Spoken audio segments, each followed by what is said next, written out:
Sydney is a world-class city, and currently our transport system leaves a lot to be desired. It's expensive, it's dangerous, it grinds to a halt at the slightest misstep, it's noisy and ugly, takes a shocking amount of space, and critically, it's wholly dependent on the whims of the global petroleum market. We need to import 15 million litres of fuel every single day and blow it all up just to be able to move around. And, as we've all seen, that is helplessly susceptible to disruption at any moment. This setup doesn't work. We can't afford to rely on something so precarious, and we don't deserve to depend on something so shitty. EVs solve some of those problems, but not all of them. The solution to all of them is active transport. Biking and e-biking, or scooting, or walking, or wheelchairing, or any other mode where some of the power comes from the people. The reason more people don't ride more at the moment is that we don't have a continuous network, which lets people get where they need to go without being dumped on a road and having to share space with cars at some point. So everyone just drives instead, and we base our whole society around that.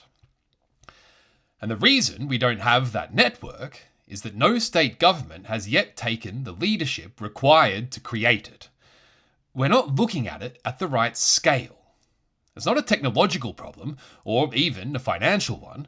It's purely organisational. It's because, unlike all other transport infrastructure, where the route design and project delivery comes from the top, we still leave active transport planning up to the local councils.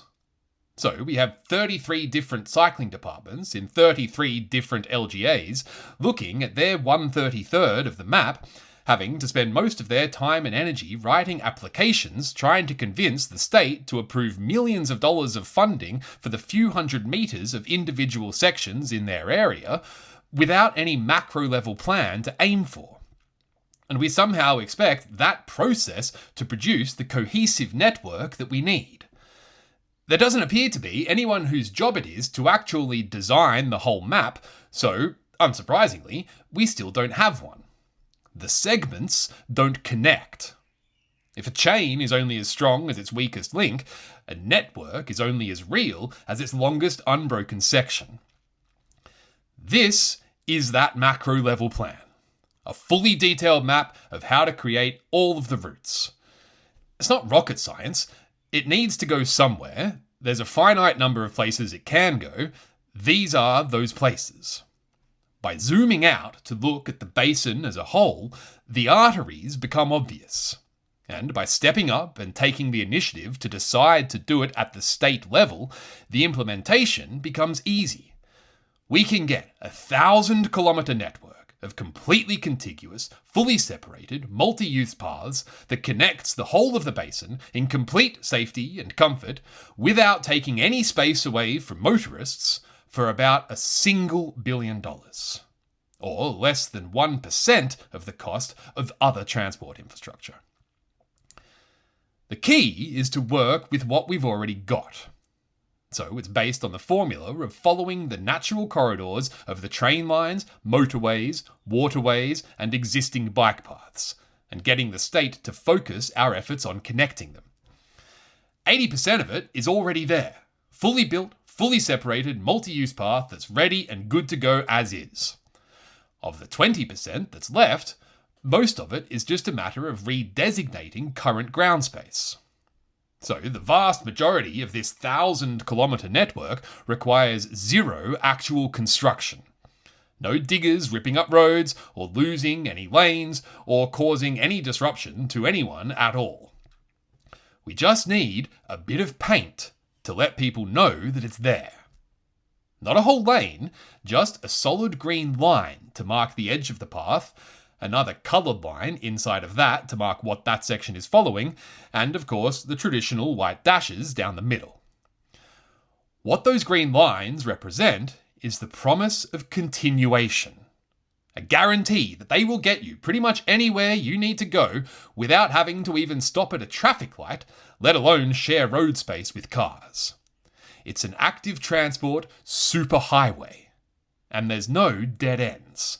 It's never going to run out on you. Each section joins another in both directions. So whenever people see those lines, they know they're looking at a network that actually and genuinely connects them to everywhere. The vast majority of the construction that is required, in that fraction of that 20%, is just the most basic form of infrastructure there is or ever has been. A few meters of flat ground in open, vacant space. Most of the billion-dollar cost lies in just a few dozen kilometers of actual proper raised platform projects.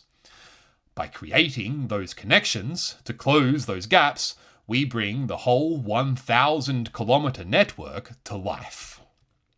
It would allow basically anyone to get basically anywhere, carrying basically anything, without having to worry about traffic, petrol, tolls, or parking, saving families billions of dollars per year while making our communities safer, healthier, quieter, and cleaner.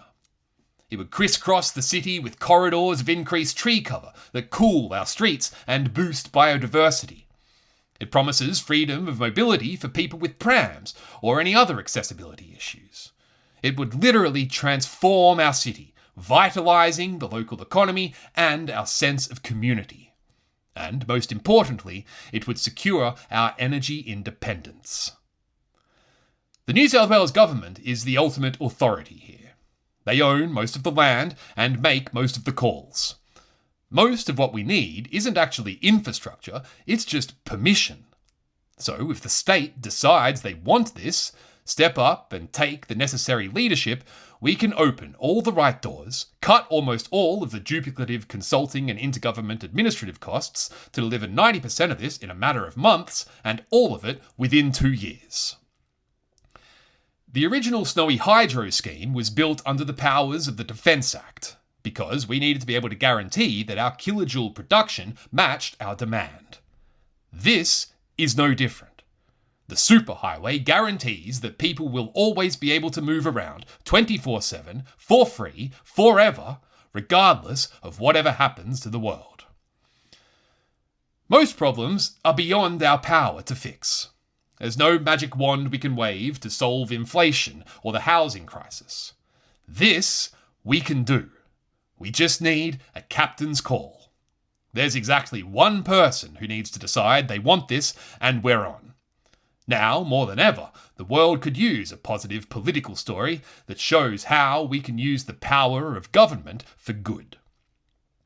So this is a call for the Premier to adopt this plan, establish a suitable delivery authority, and get this thing done to secure a scalable future for Sydney.